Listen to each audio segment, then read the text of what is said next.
Good morning, MegaPodlings. It's Krazy Joe here. I am going to do a movie review for a new disc that's available on DVD, Blu-ray, and 4K Ultra HD disc. I have the 4K Ultra HD disc here now. This was sent to me by Warner Brothers Pictures. I want to thank Warner Brothers for sending me this. I want to talk to you about it. It's a new Batman animated movie. You know, these DC animated movies, we get a couple of them a year. They usually go direct to video. And this is the latest one in the series called Batman Soul of the Dragon. It's available now. You can buy this wherever you pick up DVDs, Blu-ray, 4K discs, you know, your Target, your Walmart, your Best Buy, wherever you get these things, this is now available. And I want to talk to you a little bit about the movie. This is a very interesting movie. I really enjoyed it. I'm giving this a big recommendation. That said, I don't think it's going to be for everyone, and let me explain why. The title is Batman, Soul of the Dragon, and I want to tell you right now that while this is a great movie, and while I highly recommend it, there's not a whole lot of Batman in this movie. That is not a deal breaker for me. That by no means this is not a film of high quality. But if that is a deal breaker for you, you should probably know that going in. There's a lot of Bruce Wayne in this movie. This is a 1970s kung fu film set in the Batman universe. That's really what they made here. And it's pretty well done. As we all know, anyone who knows the Batman history knows that Batman studied martial arts in the Far East when he was training to become Batman. And this movie kind of is a lot of flashbacks. We have what's going on now, flashbacks to what went on then. And we have a lot of flashbacks to Bruce Wayne in Nanda Parbat studying martial arts under his sensei, and the other students who were studying alongside with him. It's sort of a mystery that kind of brings them back together in the present day, but we keep getting flashbacks to when they were training all those years ago. And it's a foursome that includes Bruce Wayne, Richard Dragon, Ben Turner, and Lady Shiva. So let me give you a little background on these characters in case you're not familiar with them. Richard Dragon is a character that was created in the comics in the 1970s. In the comics, he is a Caucasian gentleman. They've reimagined him in this movie as an Asian guy. He very much looks like Bruce Lee. He's kind of this film's take on Bruce Lee. Lady Shiva, she's a long-time Batman character, or you've seen her in DC Comics a million times. And Ben Turner, another one, long time history in the comics, but most people probably know him by the name Bronze Tiger. He's for forever been a member, it seems, of the Suicide Squad. There were rumors going around for a while that Idris Elba would be playing Bronze Tiger in the new Suicide Squad movie. He's not, but that was the rumored character people thought he was going to be playing. So yeah, Bronze Tiger, longtime member of the Suicide Squad.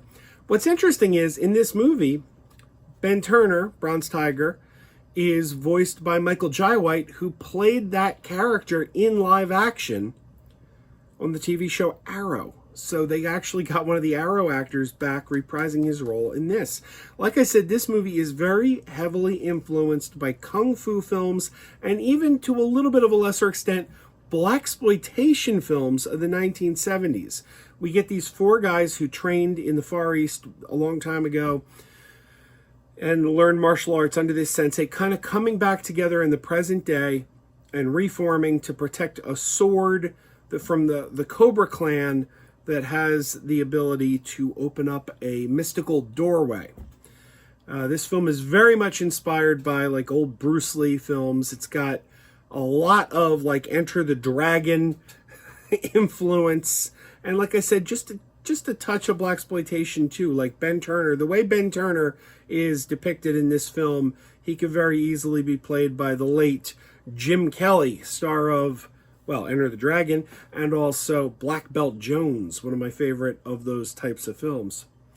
It's really entertaining. Like I said, though, most of this film Bruce Wayne is Bruce Wayne. He does put the costume on. You will see him as Batman in this movie, but not much. There's not a lot of Batman in this. This is more of a Bruce Wayne movie, and I would say Bruce Wayne even plays second fiddle maybe to Richard Dragon. I think Richard Dragon actually is more the lead in this film. But I really enjoyed it. It's got the look, the feel, the music of those 70s kung fu films. So if you are a fan of those films, this is one you're going to want to check out. I think it's a blast. Now, like I said, it's not for everybody, because if you are someone who's a little turned off by the fact that you don't have whole lot of Batman in your Batman movie. Like, I remember when Iron Man 3 came out. I heard some people complain Iron Man wasn't in Iron Man 3 enough. I heard people say, oh, well, we got a lot of Tony Stark, but he didn't put the Iron Man suit on enough. That didn't bother me because I love the movie. But if that's the kind of thing that bothers you, you might be a little disappointed by this film. I was not. I recommend it. Let's talk about the disc a little bit. Picture looks great. This is the 4K disc here. I watched it in 4K. Picture looks absolutely beautiful. And we got some special features on here. But here's the thing. This disc contains both the 4K disc and the Blu-ray. So there's the 4K disc there. There's the Blu-ray there. Special features are only on the Blu-ray. So if you want to watch the special features, you got to pop the Blu-ray in. There's no special features on the 4K version.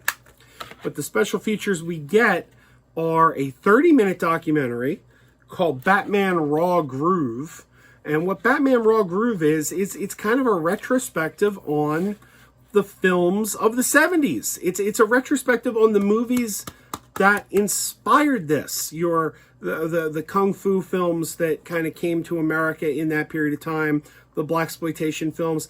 They talk about Jim Kelly. They talk about Enter the Dragon. They talk about all those things. And they put it into context to the times, what was going on in the 1970s when those films came to prominence, and what was going on in the Batman comics at that time. So Batman Raw Groove is a really, really cool little mini documentary that puts this film in sort of a historical perspective of what they were going for. Likewise, there's a bonus feature called Producer Jim Krieg's Far Out Highlights. That's not quite as good. It kind of covers the same ground as Batman Raw Groove, but not as in-depth. But it does have a lot of interviews with the voice cast. People like, I mentioned Michael Jai White is the voice of Ben Turner. We have Kelly Hu as the voice of Lady Shiva. You may know Kelly Hu as, she played Lady Deathstrike in X-Men 2. Some of you may know her as, she was the voice of Cry on the 2012 Teenage Mutant Ninja Turtles cartoon. And my generation, guys in their 40s, we probably remember her best from her first film appearance, first movie appearance in Jason Takes Manhattan. That's what I always remember her first and foremost from. She was in Jason Takes Manhattan. But yeah, she's done a lot. She has quite a extensive career. And they interview her in this documentary. They also, the voice of the Sensei, Batman Sensei, is James Hong, who most people probably of my generation remember from Big Trouble in Little China. Again, he's a guy who's had quite a career. So it's a pretty good little special feature. It's not as good as Batman Raw Groove, though.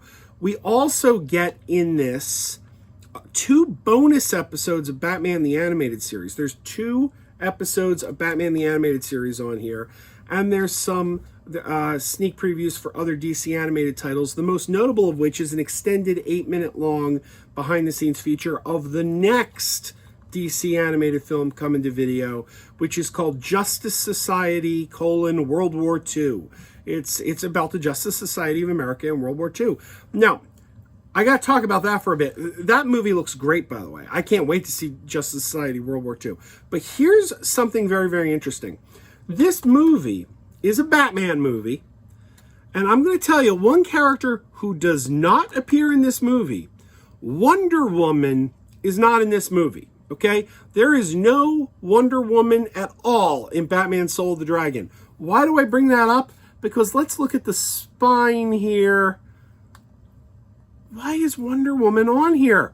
They put Wonder Woman on the spine of this movie that doesn't have Wonder Woman in it. And here's the thing.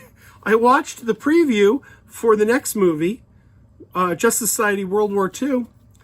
I think this is a misprint because this this image, this is the way they're depicting Wonder Woman in the Justice Society World War II movie. This character design is from Justice Society World War II. So I'm wondering if this was a printing error and this was supposed to be the image on the spine of the Justice Society World War II, and they somehow accidentally put it on the Batman Soul of the Dragon.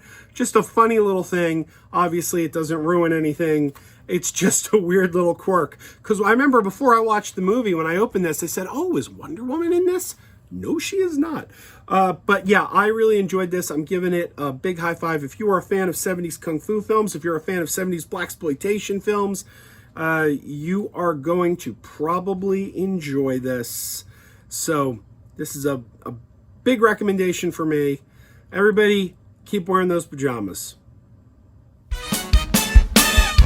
Keep wearing those pajamas with the plastic feet.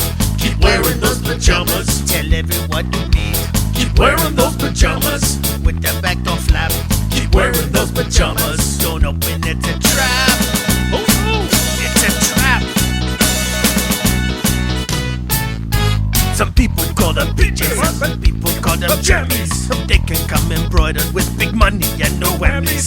They can have 100 tiny commander adamas, but no matter how they look, just keep on wearing those pajamas. Keep on wearing those pajamas. Keep wearing those pajamas. And now we're having fun. Keep wearing those pajamas. And now the song is done.